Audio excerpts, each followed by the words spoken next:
เราจะมาดูว่ามันคืออะไรเอ่ยขออนุญาตแกะก่อนนะครับ ส่งมาจากส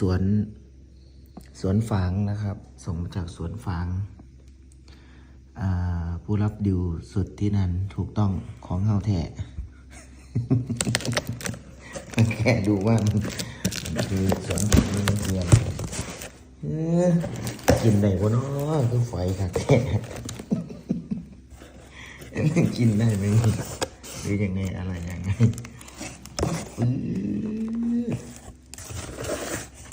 ของอร่อยวิตามินซีมันแฝงไปด้วยไข่ไม่ใช่ คือเนาะคือไข่เป็ดนี่เนาะที่จะมันไข่อยู่นี่อยู่ในป้างขอบคุณส้มนะครับน่าจะสดใหม่ทุกลูกนะครับโอ้ขอบคุณมากนะครับ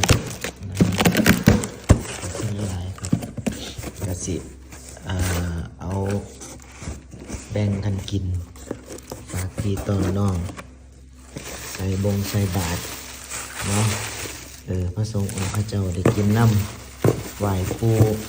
พญานาคพร้อมล่าแล้วทุกคนจะกินคือเขายังไงก็ต้องขอบคุณมากนะครับขอบคุณ ผู้คนใจดีนะครับพี่น้องทางไก่ทรงมาฝากมาตอนขอบคุณมากนะครับ